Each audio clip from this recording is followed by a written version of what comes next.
Donner à l'enfant sa place d'individu à part entière occupa une place centrale dans la vie de Françoise Dolto. Mais d'où est venue son incroyable détermination? Comment est apparue son audace constante pour donner à l'enfant sa vraie place de sujet? Ce désir militant pour l'enfant, comment et quand s'inscrit-il chez la petite Françoise Marette? Est-ce à sa naissance? Est-ce au tout début de sa vie? La petite Françoise est confiée à une jeune nurse irlandaise qui l'adore, ne la quitte jamais, lui parle anglais au point que ses parents doivent lui parler cette langue pour obtenir un sourire.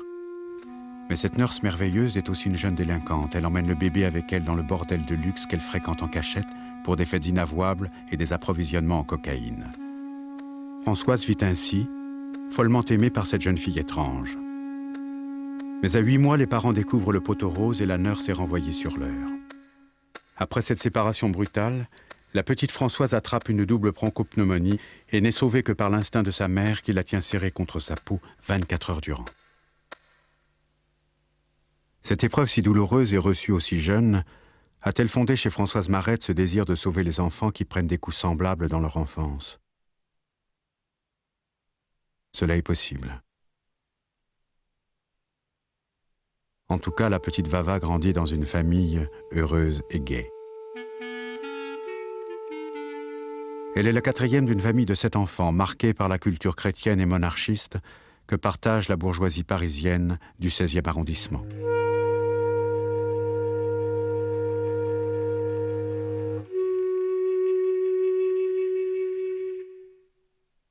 Mais Françoise révélera elle-même plus tard qu'elle se sent alors sans réponse aux questions qu'elle se pose. Les nurses supportent mal son impertinence, ses questions, sa vitalité. Les crevettes demandent à être cuites vivantes, lui dit-on, et elle s'étonne que l'on comprenne le langage des crevettes. On se moque d'elle, mais on ne lui donne aucune réponse, et quand elle pose trop de questions, elle est privée de dessert. « Je vois que je suis née trop tôt dans un siècle trop vieux », dit-elle à 8 ans. Solitaire et observatrice, elle vit tous les jours les difficultés de communication entre les enfants et les grandes personnes. Elle voit bien que certains adultes n'arrivent pas à comprendre et à se faire comprendre des enfants. Cela détermine sa vocation. Françoise affirme déjà qu'elle sera médecin d'éducation. Un médecin qui sait que quand il y a des histoires dans l'éducation, ça fait des maladies aux enfants, qui ne sont pas des vraies maladies, mais qui font vraiment de l'embêtement dans les familles et compliquent la vie des enfants qui pourraient être si tranquilles. En pleine guerre de 14, son oncle et parrain chéri, celui qu'elle appelle son fiancé, Pierre Demler, tombe au front. Françoise, à 8 ans, encouragée par l'attitude familiale, prend le deuil comme une vraie veuve de guerre, avec gravité et souffrance. Elle dira plus tard qu'elle refoulera pendant longtemps tout sentiment amoureux après ce deuil injustifié. Le 30 septembre 1920, un drame anéantit la famille Marette. La sœur aînée de Françoise, Jacqueline, séduisante jeune fille aux yeux bleus, brillante, admirée des garçons, adulée par ses parents, meurt d'un cancer. En 1920, Jacqueline a 18 ans, Françoise en a 12. La veille de sa première communion, sa mère lui annonce que Jacqueline, à moins d'un miracle, est perdue. « Prie, lui dit-elle, prie. Dieu peut faire un miracle quand un enfant très pur fait une prière, et il n'y a pas plus pur que la prière d'un enfant qui fait sa première communion. » 2 mois après, Jacqueline meurt dans les bras de sa mère. « Tu vois, tu n'as pas su prier. » Pendant 15 jours, elle refuse de voir Françoise, ne supportant pas que de ses 2 filles, elle n'ait pas été celle qui soit morte. Notre sœur aînée est morte à 18 ans, c'était une superbe fille qui est morte d'un cancer très rapidement. J'ai vu ma mère souffrir à tel point qu'elle ne pouvait pas tolérer de voir un handicapé dans la rue. Et j'étais à côté d'elle, comme ça, rétrécie de souffrance pour elle et pour l'enfant qu'elle injuriait avec la mère de cet enfant qui poussait la voiture. Si c'est pas malheureux de voir ça vivre et des beaux enfants qui meurent, quelle honte! Comme ça, elle était dans les mois qui suivaient son deuil. Tu vois, quand on a vécu, moi j'ai éprouvé des choses comme ça tellement douloureuses, avec une telle compassion sur ceux qui souffraient, parce que je ne pouvais pas faire autrement. Rien ne sera plus comme avant dans cette famille, comme mise sous un éteignoir. Françoise, confinée dans l'appartement familial, ne sort que pour ses cours. Sa mère tente tout pour l'empêcher de réussir son bac, car avoir son bac pour une fille, c'était devenir immariable. Elle ne l'inscrit pas à l'examen, ne la réveille pas le jour des épreuves. « Je n'allais pas te réveiller puisque je ne veux pas que tu passes ton bac imbécile, lui dit-elle. Pourtant, Françoise réussit son bac à 16 ans. Elle parle maintenant de faire médecine. Refus catégorique de sa mère, qui consent toutefois quelques années plus tard aux études d'infirmière. Son envie de s'inscrire en médecine ne la lâche pas. Elle annonce un jour à sa mère « Rien ni personne ne m'empêchera de faire médecine ». J'aurais dit je m'installe dans un bordel, que ça n'aurait pas été pire quand j'ai décidé, alors qu'on le savait de longue date, puisque depuis l'âge de 8 ans j'avais dit que je ferais la médecine, mais quand j'ai décidé, j'ai dit qu'à 25 ans personne ne m'en empêcherait, ben, ça a été un Trafalgar épouvantable, non pas pour mon père, mais pour ma mère qui pensait que vraiment je pourrissais ma vie, que je devenais une personne complètement hors la loi, une marginale définitive. En 1931, Françoise a 24 ans. Elle a enfin réussi à s'inscrire en première année de médecine.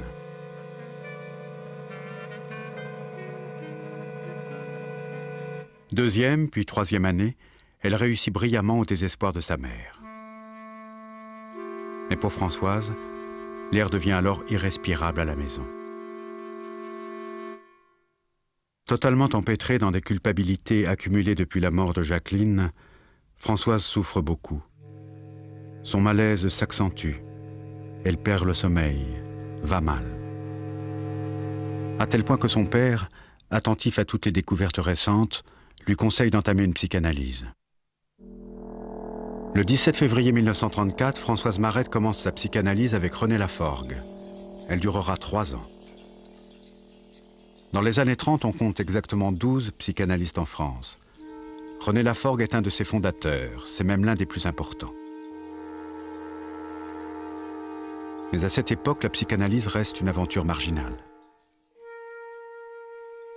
Freud, il est à Vienne, et puis c'est le scandale, c'est le sexe. Alors, le milieu médical parisien est terriblement conservateur et pas mal antisémite à l'occasion. Alors, ces histoires d'arrivée d'Autriche, où il est question de sexe, je prends ça avec des pincettes. Très vite, la psychanalyse libère Françoise Marette de ses difficultés. Elle poursuit ses études avec leur cortège de stages obligatoires dans les hôpitaux, dans les services d'enfants en particulier. Elle y découvre la réalité de la situation faite aux enfants qui ont des troubles du caractère et qui vont mal.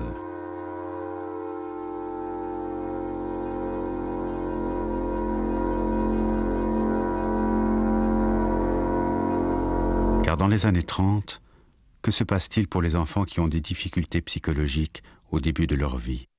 À l'époque, on les hospitalise quand ils sont bruyants, violents, et sinon, tant qu'ils sont supportables en famille, on les garde en famille. Alors, ils arrivent à l'hôpital, mais il faut aussi voir l'hôpital de l'époque et pas seulement l'hôpital psychiatrique. L'hôpital général, c'est des salles de 20 à 40 malades, que ce soit à l'Hôtel-Dieu, aux enfants malades ou en hôpital psychiatrique. Et puis, là-dessus, on fait beaucoup d'examens pour essayer de comprendre. C'est une période de recherche très importante. Et puis, on a alors des entretiens. On sait déjà que la parole est un bon moyen de traitement. Mais on a extrêmement peu de médicaments. On a les séquelles de la vieille pharmaceutique à base de plantes, la valériane, la jusquiame, le tilleul, on donne des bains de tilleul, enfin, toutes ces choses qui paraissent aujourd'hui délirantes, mais qui à l'époque étaient tout ce qu'on avait, on n'avait pas plus. Et puis, il n'y avait pas beaucoup de personnel, et surtout, il n'y avait pas d'argent, parce que les hôpitaux psychiatriques appartenaient au département. Les stages se succèdent. En 1935, un remplacement à l'hôpital pour femmes de Maison-Blanche la plonge dans l'horreur de la psychiatrie d'adultes. Elle se dit « On ne peut rien faire avec des adultes aussi atteints, c'est trop tard. C'est avec les enfants qu'il faut travailler, à la prévention des troubles qui, plus tard, feront les états mentaux irréversibles. » Le 5 mai 1936, Elle commence un stage dans le service de psychiatrie pour enfants à l'hôpital de Vaugirard, chez le professeur Georges Œillère. J'ai appris, horrifié chez Œillère, ce qu'il ne fallait pas faire. Le pédiatre se devait d'être en empathie avec l'enfant dont il s'occupait. Au lieu de lui dire « Alors tu n'as même pas de peine, tu as fugué, tu vois que ta mère a failli en devenir folle et tu t'en fous. » Comme le gosse était furieux, le médecin disait « Inatimidable ». Il écrivait « Inatimidable ». Mère grosse débile, maison de correction. Ça me semblait épouvantable. Bon, c'était les délinquants, c'était Œillère, oh ben c'est les petits fous. Même quelqu'un comme Michaud, qui a eu la chair après Œillère, en parlait avec le plus parfait mépris. Enfin, ces petits fous, on peut rien pour eux, ils s'en foutent. Resteront... La déficience intellectuelle était un état qui était donné à la naissance, qui dépendait de dysfonctionnement du système nerveux et qui n'était pas amendable. Et cet état est le même tout au long de la vie. C'était la définition d'Esquirol en 1850. On la retrouve dans les années 30 ou 40 sous la plume d'un auteur comme Doll, qui faisait autorité aux États-Unis et qui disait « débile un jour, débile toujours ». Je suis entré à la Fondation Vallée le 1er janvier 1957. C'est l'hôpital psychiatrique pour enfants de sexe féminin du département de la Seine. La situation qui va être décrite est celle de l'année 1957. Elle permet d'imaginer ce qu'était la psychiatrie infantile 20 ans auparavant, à l'époque où Françoise Marette termine ses études de médecine. Je n'imaginais pas qu'on puisse encore, en 1957, rencontrer un lieu aussi carcéral, d'un autre âge, d'un autre monde. C'était affreux. Et il y a ce qu'on appelle les grabataires, c'est-à-dire qu'il y a des enfants qui restent dans leur lit toute la journée. Et puis il y a les gâteux, c'est la terminologie, hein. C'est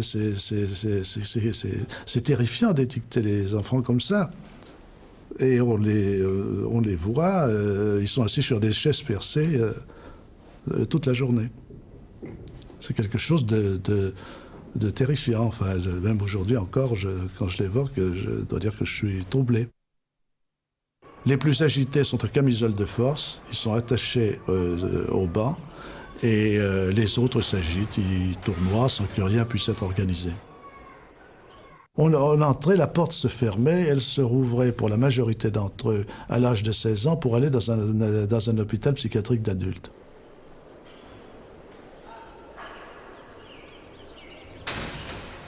En 1937, Françoise Marette termine sa psychanalyse avec René Laforgue, qui a été impressionné par les qualités de cette jeune étudiante.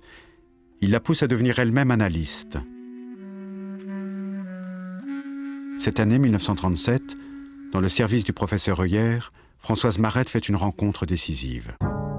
Celle qui m'a mis le pied à l'étrier, si je peux dire, c'est Madame Morgenstern. Madame Morgenstern était une analysée de Freud, qui était à Paris et qui s'occupait, c'est la première psychanalyste qui s'est occupée d'enfants en France. Elle était chez le professeur Œillère. Moi, j'y étais externe à ce moment-là. Et grâce à elle, j'ai été à même, parce qu'elle m'avait chargé, elle avait beaucoup de travail, elle m'avait chargé d'écouter les enfants, rien, pas d'autre chose que de les écouter. Et c'est... Pour un médecin, j'étais psychanalysée, bien sûr, mais je ne voulais pas du tout devenir psychanalyste à l'époque. Je voulais devenir médecin d'enfants, pédiatre. Et pour un médecin qui a toujours comme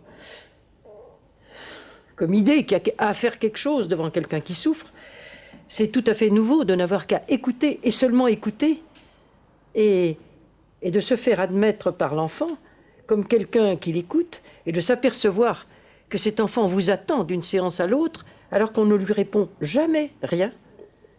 Et au début, c'est comme ça, surtout quand on apprend son métier, et que, je dois dire, on ne l'observe pas à la façon dont les médecins observent, c'est-à-dire on ne scrute rien du tout. À partir de cette époque-là, pour Françoise Marette, la psychanalyse et la pratique de la médecine deviennent indissociables. À l'hôpital des enfants malades, elle tient tous les jours la consultation des urgences. Elle y voit toutes les sortes d'enfants. Les enfants dont les autres internes en avaient marre et n'en voulaient pas. Ils en avaient marre parce qu'ils faisaient des mares de pipi. Ils avaient beau supprimer la boisson, gronder, menacer de couper Zizi, tout ça ne faisait rien du tout. Alors ils disaient « Nous avons là une consoeur qui s'intéresse beaucoup au pipi au lit.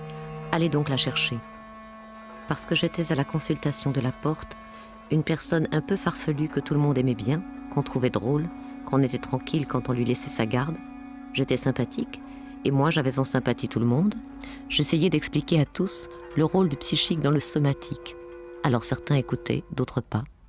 Ça a fait son chemin, mais à l'époque, c'était absolument révolutionnaire. J'étais celle qu'on appelait la folle. 1938. Françoise Marette renonce à un avenir hospitalier par aversion pour le carriérisme stérile qui règne dans la hiérarchie hospitalière de l'époque. Elle préfère agir plus vite et s'installer comme médecin d'enfants.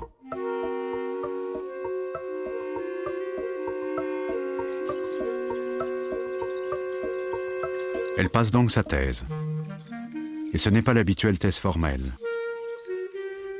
Ce jour-là, le président du jury de soutenance s'adresse à elle. D'habitude, je ne lis pas les thèses de ceux que je ne préside pas moi-même. Mais la vôtre, je n'ai pas pu la lâcher de la nuit. Je me suis tapé le derrière à la suspension. Il a dit ça à couvert de sa thèse, de sa toge. Il a dit ces mots vraiment vulgaires. Et alors, ma mère, elle a sorti, il a bien raison, une thèse sur la... Elle n'avait pas lu encore. Une thèse sur la psychanalyse, ça ne peut être que de la cochonnerie. Dans les semaines qui suivent la publication, beaucoup hurlent de rire. Mais le docteur Françoise Marette reçoit aussi de nombreuses lettres enthousiastes. Parmi celles-là, une est signée Jean Rostand. Il veut la rencontrer. « Je n'ai rien lu d'aussi intéressant depuis Freud », lui dit-il. Elle lui rendra souvent visite dans sa retraite de Ville-d'Avray. Que dit-elle de si révolutionnaire dans cette thèse intitulée « Psychanalyse et pédiatrie » ? L'intelligence est étroitement liée à l'affectivité. On peut donc faire sortir un enfant de sa prétendue idiotie. Les symptômes quotidiens tels que les tics, les bégaiements, les pipis au lit, les fugues, révèlent des problèmes inconscients tout à fait guérissables. Elle développe surtout sa théorie des castrations symboligènes. Dans le développement d'un enfant, explique-t-elle, il y a des étapes naturelles communes à tous les enfants. Ce sont des épreuves qui l'aident à grandir, et cela selon un schéma qui se répète. Ce sont des castrations dans le sens où des désirs de l'enfant lui sont interdits, par exemple, continuer de téter, mais sont remplacés par des propositions plus intéressantes qui le rendent plus grand et lui apportent des plaisirs plus importants. Dans notre exemple, ne plus téter pour commencer à parler. Elle explique qu'un pédiatre devrait absolument connaître tout cela pour soigner les enfants. L'intelligence des hommes du XXe siècle s'est ouverte non seulement à l'énergie de la matière et à la recherche de sa maîtrise, mais aussi à celle de la puissance inconsciente de la libido. Le sentiment de la responsabilité n'en est que plus grand. Je dédie ce livre aux pédiatres. C'est le premier livre qui, au fond, est fondateur en France de ce que va devenir la psychanalyse d'enfant. C'est la première fois qu'on définit ce que doit être le cadre de la psychanalyse d'enfant.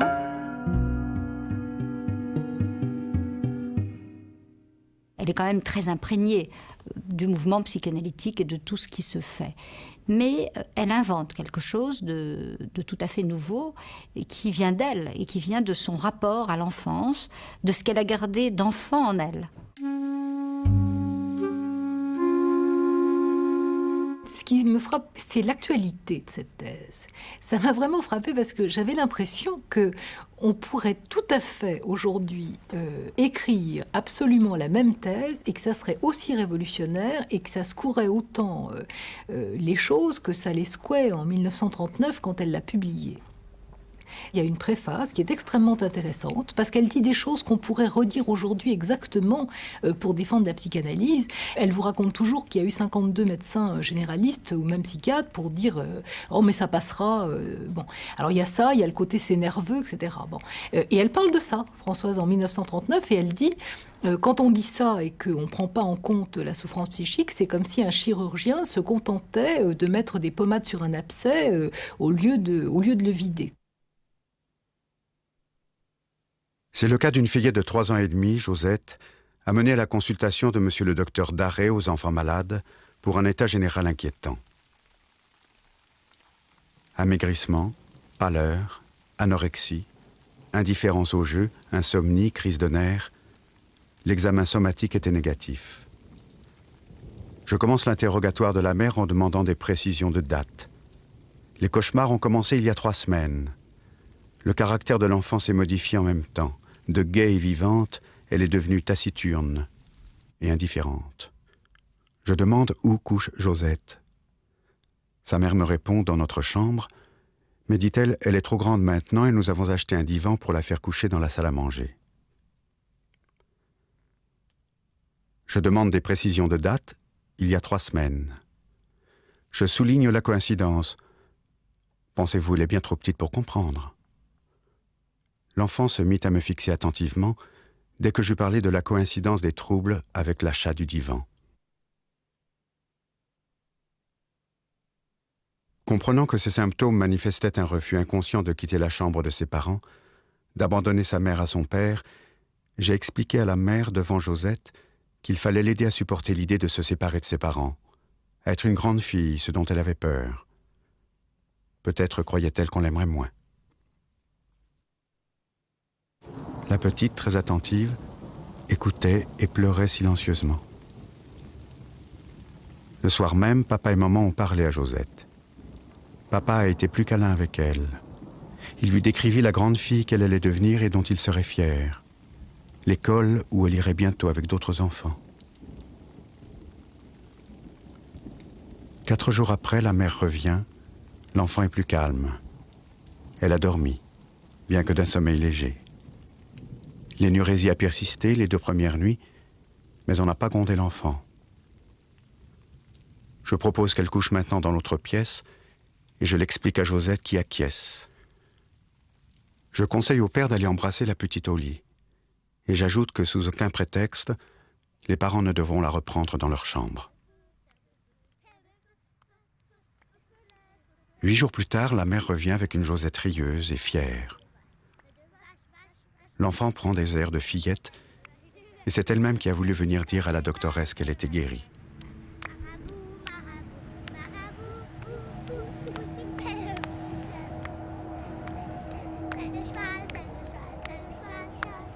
Ce qu'il y a, c'est que derrière un symptôme, il y a une raison qui produit ce symptôme. Moi, je dis en général très bêtement que au fond, la psychanalyse, c'est comme la plomberie ou l'électricité. Enfin, je veux dire, s'il y a quelque part un fusible qui saute, il y a effectivement 2 solutions. Ou bien on remplace éternellement le fusible qui va éternellement sauter, ou bien si celui-là tient, il va sauter ailleurs, ou bien on cherche quelle est l'origine de la panne. Bon, au fond, la psychanalyse, ça consiste à chercher l'origine de la panne. C'est pas plus compliqué que ça. Et moi, je m'étonne toujours énormément que cette espèce de logique qu'aurait n'importe quel électricien qui ferait bien son boulot, un soignant d'enfant quel qu'il soit puisse pas l'avoir. Enfin, c'est évident qu'il y a une raison quelque part. Si on trouve pas la raison, ça ressautera de toute façon.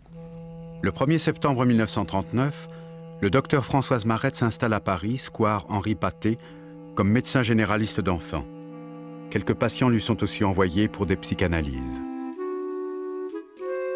Il faut dire que je n'ai pas choisi d'être psychanalyste. Je ne voulais pas être psychanalyste et j'ai résisté comme un boyard. Je croyais que jamais je m'y ferais de rester assise toute la journée. Et pour moi, ça me semblait abominable parce que je suis motrice et que j'ai besoin.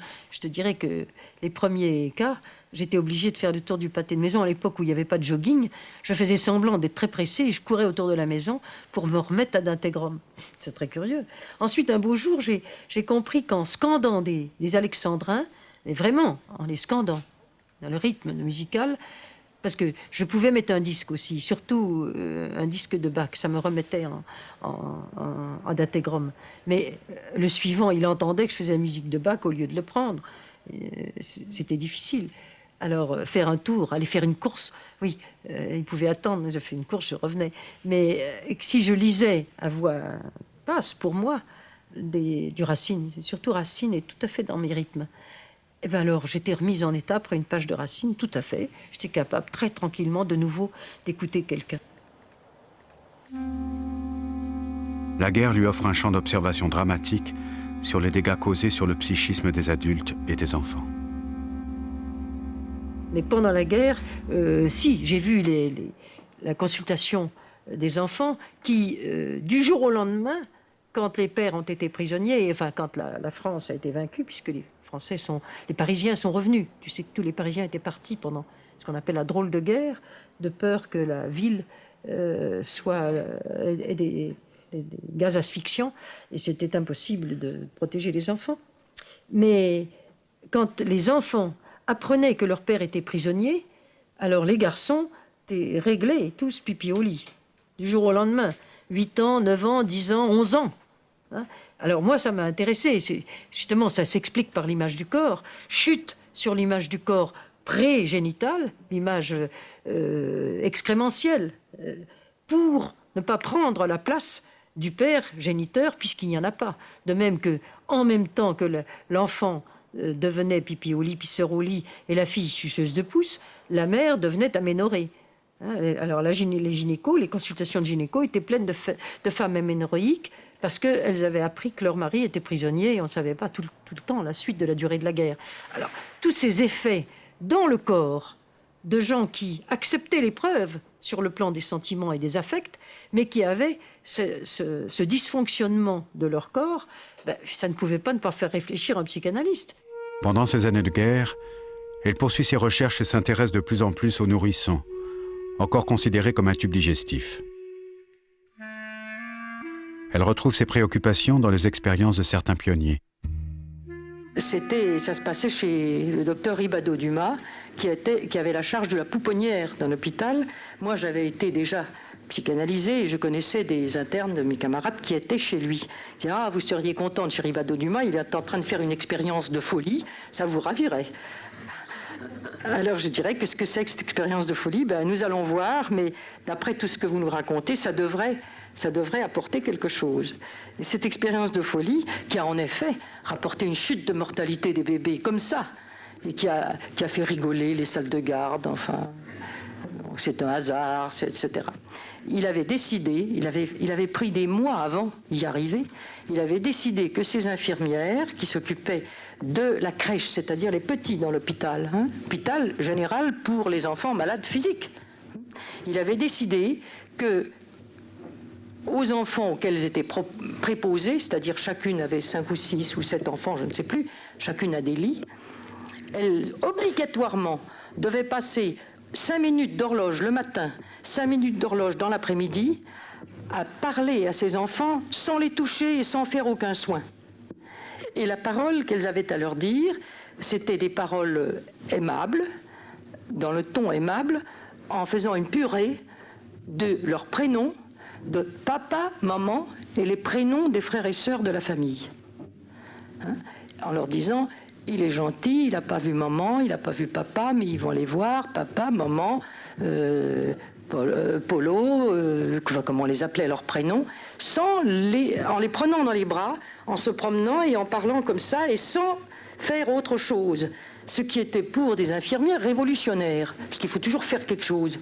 Il faut apporter quelque chose, il faut pincer, il faut caresser, il faut toucher, il faut donner un soin, mettre le thermomètre, pipi caca, n'importe quoi, il faut faire quelque chose. Et là, non. Et alors les enfants trop fébriles, qu'on pouvait vraiment même pas déranger de leur berceau, elles se mettaient à côté et parlaient avec cette voix sans les toucher, sans les prendre dans les bras, parce qu'ils avaient 40, ils avaient 39, c'est tout malin. Et là, on a vu, ils ont assisté en un mois, au bout d'un mois, la mortalité infantile de ce service dans Paris a chuté comme ça par rapport à l'autre mortalité. Le nourrisson s'était bien emballé dans ses langes, s'était prié de dormir. Quand ça criait, ça avait faim, on lui donnait de la nourriture. Le nourrisson s'était prié d'être sage et tranquille dans son berceau. Bien. Et alors, il y a une histoire très spectaculaire et significative. C'est l'histoire de ce qu'on appelait les coliques idiopathiques du nourrisson. Il y avait certains nourrissons qui avaient la diarrhée et on ne savait pas pourquoi. On pouvait leur donner de l'eau de riz, qui était le médicament de l'époque, on pouvait leur donner toutes sortes de choses. Ils avaient quand même la colique. Et puis, ça s'arrêtait au 3e mois, toujours. Alors, bon, les pédiatres de l'époque faisaient patienter, on avait un beau nom, colique idiopathique du nourrisson. Idiopathique, ça veut dire qu'on ne sait pas d'où ça vient, enfin, c'est ça le sens. Et sans les travaux de Soulet, qui est aussi un élève de l'équipe œillère tout autour et de son entourage, ou en regardant les nourrices à la paix d'Enfer Rochereau, ils ont découvert que les mères ou les nourrices de ces gosses ne savaient pas les tenir. Elles les tenaient comme on tiendrait une pièce de porcelaine ultra précieuse. Alors ils leur ont appris à tenir leurs gosses affectueusement contre leur corps, etc. Et au miracle, la colique idiopathique du nourrisson a disparu. On parlait Aragugue, Mimi, Ferreri et Tamamé. On parlait nourrisson, ce qui était parfaitement bêtifiant. Et les gens qui parlaient normalement à un enfant n'ayant pas encore le langage normal étaient regardés avec stupeur. En février 1942, Françoise Marette épouse un médecin russe, Boris Dolto. Françoise et Boris auront 3 enfants, Jean, Grégoire, Catherine.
À cette époque, Françoise Dolto avait déjà fait la rencontre de Jacques Lacan.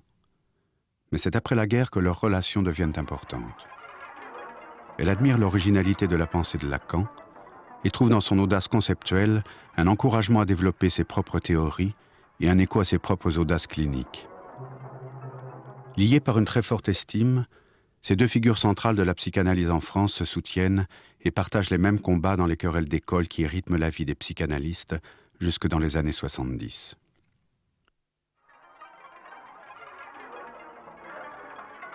Dans leur pratique clinique, ils ont en commun une écoute exceptionnelle qui leur permet de remonter jusqu'aux strates les plus archaïques de l'inconscient. Ils ont certes des désaccords, mais ils ont une même conception de l'analyse. Et quand Françoise Dolto prétend ne pas comprendre ce que Lacan écrit, celui-ci répond « Tu n'as pas besoin de comprendre puisque dans ta pratique, tu fais ce que je dis. » À tel point que s'établit aussi entre eux une relation dans la clinique, Lacan adressant parfois à Dolto ses cas difficiles. C'est aussi à cette époque que Françoise Dolto trouve les premières pistes d'une invention théorique majeure, sa théorie de l'image inconsciente du corps. Ce concept moderne, par lequel elle prolonge Freud et Lacan, en fait une vraie théoricienne de la psychanalyse.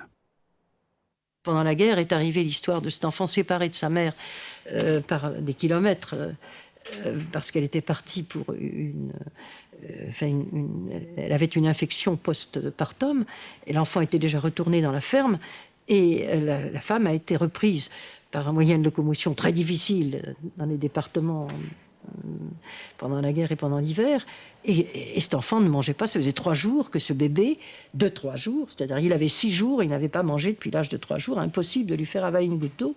J'ai dit, mettez-lui, sachant que l'image du corps de l'enfant, il ne la connaît que par l'odeur de sa mère, redonnez-lui l'odeur de sa mère, allez chercher.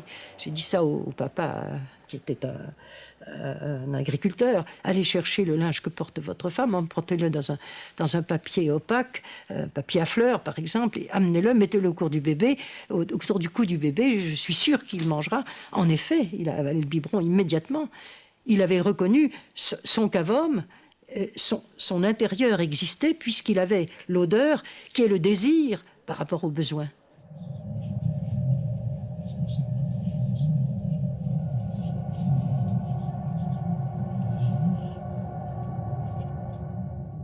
Et c'est quand même ça, on peut dire, qui a été le fort de son apport et de son originalité, c'est-à-dire de son invention même davantage, de mettre l'accent sur à quel point l'être humain, y compris dans son enfance, est déjà un être de langage et de communication. En exagérant un peu les choses, on pourrait dire que le petit enfant, il est dans une gloutonnerie de langage.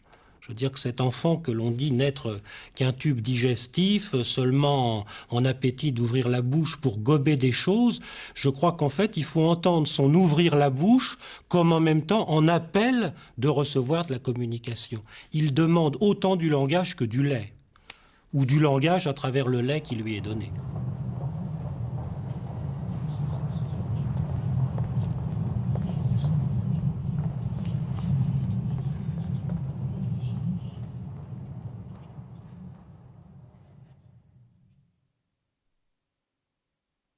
L'enfant arrive dans un monde de langage. Il est anatomiquement et génétiquement, et il faut l'espérer socialement, destiné à parler. Je dis il faut l'espérer parce que on connaît ces enfants qui sont par exemple les enfants sauvages, qui socialement sont arrivés dans un monde où le langage humain n'existait pas. Eh bien, ces enfants étaient anatomiquement prédisposés à parler, génétiquement prédisposés à parler et n'ont pas parlé. C'est-à-dire que pour parler, il faut qu'il y ait au moins 3 personnes. Je dis au moins 3 parce que déjà, il faut être 2 pour faire un enfant, et quand l'enfant est là, ça fait 3. Que déjà, on peut parler d'un monde social, évidemment, et que sans cette société qui parle, l'enfant ne parlera pas. Bien. Donc, il est prédisposé à parler, et il arrive dans un monde où ça parle. Et il va également percevoir avec tous ses sens, la vue, l'odorat, le toucher, tout ce qui l'entoure. Et il semble que pour l'individu humain, la parole qu'on lui adresse soit le meilleur moyen qu'on ait trouvé pour lui permettre d'ordonner ce qu'il perçoit.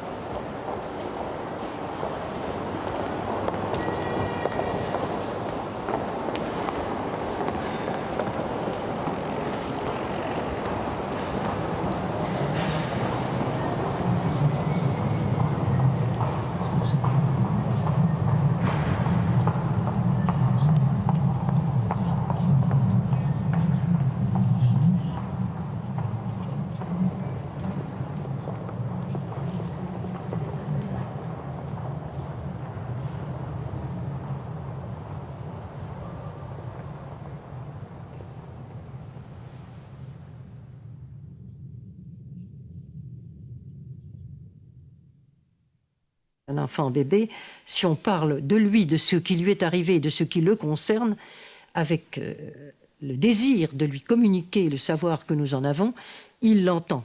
Il en a l'entendement. Comment, nous ne le savons pas, mais ça est signé tous les jours de l'apaisement des symptômes d'un enfant qui souffre de quelque chose qui lui est arrivé pendant l'accouchement ou après, et qui ne lui a pas été expliqué, et qu'il est en angoisse. Si on ne lui dit pas, ne lui explique pas ce que c'était, il conserve son angoisse. Si on le lui explique, l'angoisse disparaît. Ces observations d'enfants bébés anorexiques dont je parle et qui a guéri de parler de la situation à sa naissance qui était compliquée pour sa mère, cet enfant a guéri de son anorexie, c'était surprenant. Mais comment, la mère me demandant, mais comment un bébé, il ne peut pas vous entendre, il ne peut pas vous comprendre.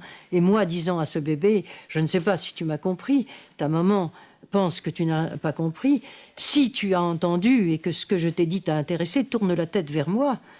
Ce petit bébé qui avait perdu beaucoup son poids de naissance, niché dans sa mère, avec un effort extraordinaire, tourne sa tête vers moi. Évidemment, la mère avait compris que son bébé avait compris.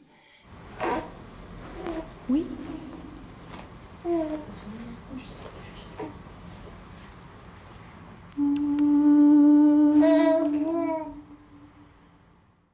On en est aujourd'hui à une époque où c'est devenu une banalité, ou presque une banalité, n'exagérons pas, que de considérer qu'il y a une vie in utero, que le fœtus in utero est réceptif au monde qui le caractérise, qu'il entend les voix, enfin qu'il y a même maintenant des techniques aptonomiques qui permettent comme ça de nouer un dialogue corporel et langagier avec le fœtus in utero. Mais bon, on peut dire que là, Françoise Dolto a été, dans ces matières-là, une pionnière.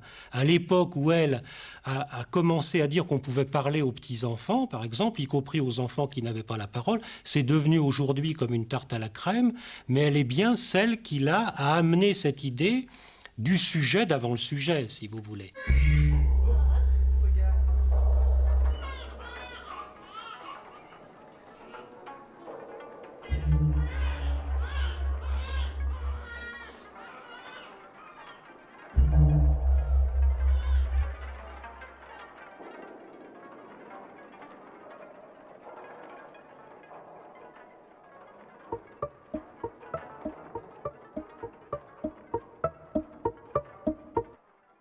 Je crois que ce qui permet à un enfant de se structurer d'abord, c'est d'être une personne pour ses parents. Alors quand on dit ça, ça a l'air abstrait, mais c'est d'être vraiment quelqu'un, pas un morceau de papa ou un morceau de maman, une vraie personne. Ça se traduit simplement par le fait que quand on est dans une pièce, on met le bébé dans la pièce et puis on lui parle et puis on lui raconte ce qu'on fait. On s'adresse à lui. Il compte vraiment comme une personne. Il n'est pas là comme une chose qu'on dépose dans sa chambre et on ferme la porte. Je crois que c'est essentiel, ça. Alors ensuite, ça se décline tout au long de la vie de tas de façons. Ça veut dire qu'on va lui demander ce qu'il veut manger. Par exemple, qu'on va tenir compte de son appétit quand il est nourrisson. Qu'on va pas le gaver parce que le docteur ou maman a décrété qu'il fallait qu'il prenne tant de trucs. S'il a pas faim, il a pas faim. Puis après, s'il aime pas telle chose, il aime pas telle chose. On va pas non plus lui faire des menus à la carte, mais il a le droit de ne pas aimer quelque chose. Il prendra du plat suivant, comme disait Françoise. Elle disait toujours qu'elle faisait des ordonnances comme ça aux enfants qu'on amenait pour des problèmes qu'il y avait à voir avec l'anorexie. Elle disait il aura le droit de manger aussi peu ou pas du tout, autant qu'il veut du premier plat, et puis s'il en veut pas, on passera au suivant sans punition, et puis sinon du dessert, et s'il veut rien manger du tout, il mange rien du tout. Voilà, c'était l'ordonnance pour tous les repas. Mais ça va loin, parce que ça veut dire qu'on considère qu'il est une personne qui a un désir. Oui. Qu'est-ce que tu veux me dire? Oui. Mais quand on discute, on enlève le doigt de la bouche. Elle aime beaucoup discuter. Ah, Oui, c'est ça. Vous savez que beaucoup de vomisseurs sont les enfants qui voudraient parler. Et qu'ils croient qu'en vomissant, ça les fait parler. C'est pour ça qu'ils mangent plus pour avoir de quoi parler. Il vaut mieux que leur parler plutôt que de leur donner à manger. Ils aiment mieux ça. Mais pourtant, souvent, quand elles vous réclament, oui, c'est très possible qu'elles vous réclament de parler avec elles plutôt que de manger. Et que vous n'en êtes pas rendu compte. Ça m'étonne, si elle a besoin de manger, qu'elle le rende. Moi, je crois qu'elle a besoin de conversation. C'est une enfant qui est très avide de conversation. Ça se voit déjà. On lui parle énormément, alors je sais pas. Non, mais vous, quand vous êtes occupé d'elle, au lieu de repas, avec quelque chose, lui dire tiens, voilà, je joue, ça c'est ton biberon, mais peut-être elle le prendra même pas, elle voudra jouer avec. C'est très possible. Il y a beaucoup d'enfants, c'est à partir de 3 mois et demi. Ils ont besoin de conversation. Après le repas énorme, pendant au moins 10 minutes. Et d'être couchés seulement quand ils ferment les yeux. Oui. Et alors après, quand ils se réveillent, ils sont très sages. Parce qu'ils ont le souvenir de la conversation et très vite, ils font des arreux. Tout ce qu'on leur a dit, ils le disent, ils le répètent tout seuls pour s'occuper. Combien de fois vous êtes venus déjà à la maison verte? C'est la première fois. Françoise Dolto dira plus tard que c'est en ayant observé ses propres enfants bébés qu'elle avait compris qu'avant même d'avoir la parole, les nourrissons comprennent tout ce qui est important. Grâce à cela, elle ose soigner des bébés par la psychanalyse. Les résultats sont stupéfiants. Elle est la première à ouvrir ses consultations à l'hôpital, puis son cabinet, à des cures psychanalytiques de nourrissons, et c'est la seule activité clinique qu'elle voudra absolument garder jusqu'à sa mort. On peut faire une psychanalyse avec un nourrisson, et je préfère cette expression « avec » que psychanalyse de nourrisson.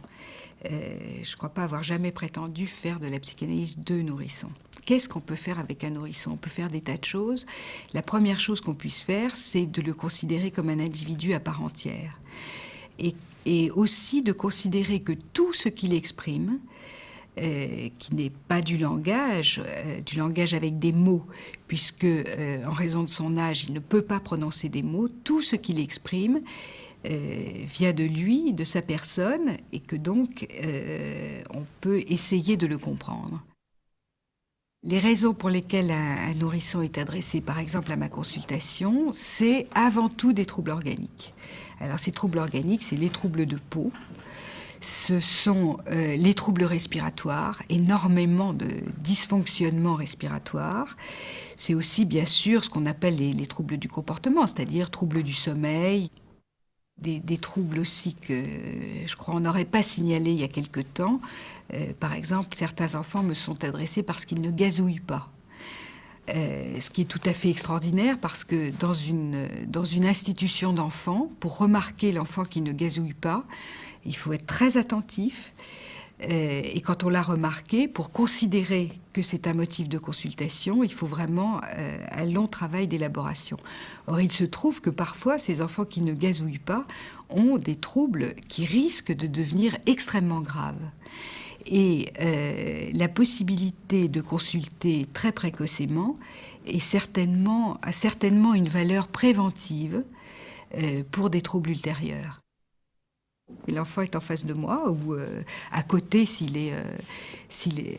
est en face lorsqu'il peut déjà s'attabler, poser ses mains sur la table par exemple, et à côté lorsqu'il est encore plus petit et que nous pouvons simplement échanger des regards et des paroles. C'est tout simple, hein. C'est strict et simple.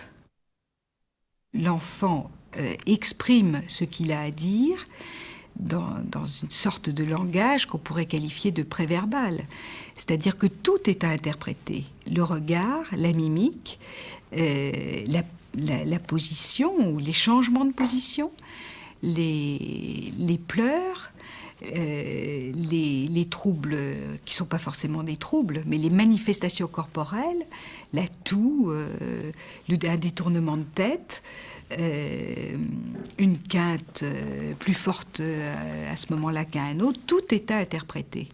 Alors, on ne peut pas tout interpréter car on ne comprend pas tout, mais tout est au moins à commenter. C'est-à-dire, tu es en train de tousser, peut-être que tu veux me dire quelque chose comme ça, et avec, évidemment, le psychanalyste nourrit, entre guillemets, sa compréhension de ce qu'on lui a raconté de l'histoire de cet enfant, de ce qu'on lui a raconté préalablement, mais en présence de l'enfant, et va essayer de faire du lien.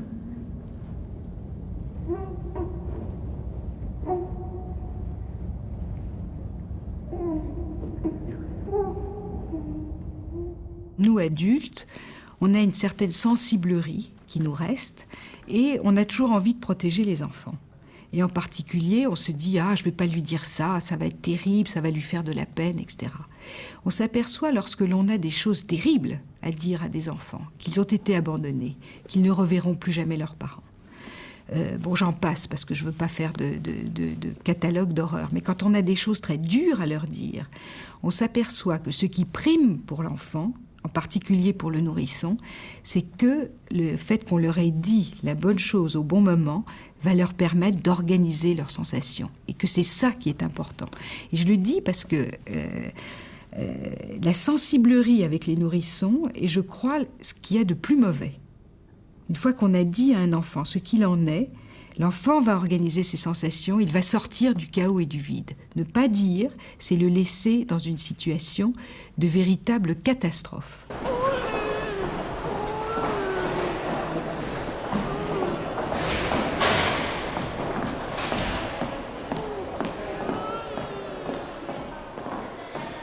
J'ai connu un enfant abandonné à l'assistance publique à 3 semaines. Il refusait de manger, criant, geignant tout le temps, toujours sale, morveux, vomissant, salissant ses couches dès que changé, le regard comme hagard. Cet enfant de 2 ans paraissait 9 à 10 mois et il avait l'air fou.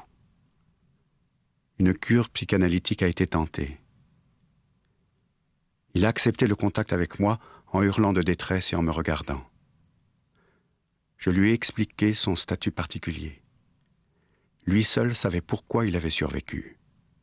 C'est un des rares enfants qui ait été abandonné avec la demande spécifiée de sa mère que jamais il ne puisse savoir qui elle était, ce qui est très rare. Il n'a commencé à changer que lorsque je lui ai donné comme hypothèse d'interprétation que c'était lui qui, par amour pour sa maman qu'il avait mis au monde et qui l'avait porté, en sachant qu'elle le rejetterait du jour de sa naissance, voulait recréer avec tout le monde ce mode relationnel, être rejetable par tout le monde, pour que tout le monde soit comme maman. Il y a eu un reflet étonnant dans son regard quand je lui ai dit « Mais ta maman qui t'a rejeté, elle t'a rejeté pour que tu sois sans elle, moins malheureux qu'avec elle. » Là, j'ai senti que j'avais touché quelque chose, et à partir de là, il n'a plus vomi, il n'a plus pissé, chié partout. Il a commencé à regarder, sourire, jaser, prendre du poids, être propre.